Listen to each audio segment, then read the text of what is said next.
Milan-Sanremo, cycling's longest test. Yet despite its 300 kilometers, it so often ends in a sprint battle.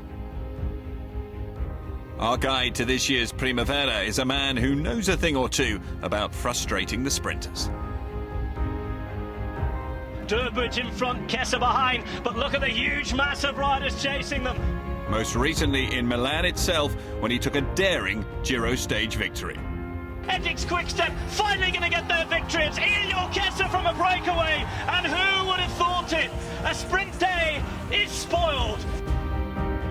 inCycle met Keisse in Ghent, the scene of his other great exploits in the 6 days on the track, and also the home of his father's cycling cafe. A veteran of the 2014 Primavera, Iljo offered his unique insights as his Etixx-Quick Step teammates take on the longest one day of racing of the season.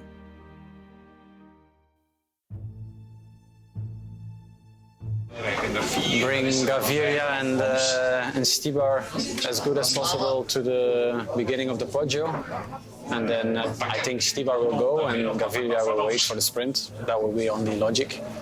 With 200 riders on the start list, winding roads and high speeds, getting the protected riders to the Cipressa and Poggio is easier said than done. We've had our first little crash, and it's not good news for Etixx-Quick Step.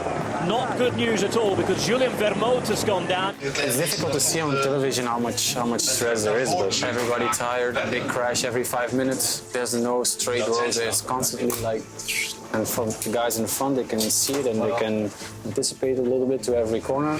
But when you're in the back, you just have to follow, and sometimes when one breaks a little bit in the middle, in the back it's already like...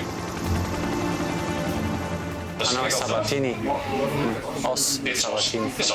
Oh, I think he just has to neutralize this breakaway. It's always better to be in, but if you have Os in the front and Stannard, Visconti, as guys you don't want to give too much in front, and now it's Katusha or the teams that have to ride, so our team is relaxed now in the peloton. Relaxed in Milano-Sanremo, it's not possible. But...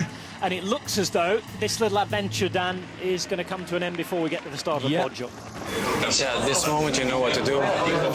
They probably, every team director or every team is yelling the same, bring the guys to the front, to the Poggio.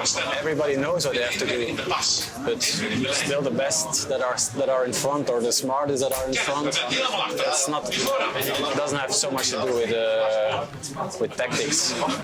And here goes Kwiatkowski making his move for Team Sky. Former world champion Michał Kwiatkowski, he's leading the peloton. It's the descent from the Poggio now. Kwiatkowski is giving it a go. Nibali trying to get across to Kwiatkowski, but he's still got a lead. And this is a man you don't want to let off the leash. Right, but look at this. We have a big group behind still. And it is Fabian Cancellara who's going to give it a go on the left-hand side. It's his last ever Milano-Sanremo. He's going to be followed as well by Etixx-Quick Step, who still have Trentin there. Sagan at the moment not wanting to follow the move. Well, Etixx-Quick Step did very well to get on the wheel of Cancellara there, because he's gapped the rider in third. He's trying to make his way across to Kwiatkowski, who's still, in fact, he's been caught. And it's now Cancellara who leads with Trentin on his wheel. And we're back as we were. We have Edvard Boasson-Hagen at the front giving it his all, but I'm not sure it's going to be enough. As Sagan says, that's the move to follow as well. A few little gaps now in the peloton as we're coming up to the very end. It is Gaviria, I think, up the front there. Fernando Gaviria is the fastest, without doubt, ahead of these few riders. On the left-hand side, Nasser Bouhanni as Gaviria goes down. Gaviria is down. Oh, we were marvelling at the fact he was there. And we're into the final few hundred metres. Watch out for Bouhanni on the left-hand side in the red. 200 again now as we're on Via Roma. On the right-hand side, it is, of course, Arnaud Demar as well. On the left, third, they're going with it. Oh, and look at this. I'm not sure Bouhanni's going to have it. Swift is in there. Demar is there. Oh! And Arnaud Demar. That is huge. And this man will be wondering how on earth he didn't manage to do it. What we have seen has been very nervous as usual. I think it all went pretty well beside the crash of Vermote, two times crash. I think they were in an okay position in the foot of the Poggio, going to the sprint, and Fernando in perfect position. And then unfortunately he crashed with 250 meters to go. Could have been a really nice day for Fernando, for the team. Let's hope he he can get over it pretty soon and recover good of his crash, and maybe he can try to win Wednesday here in Flanders.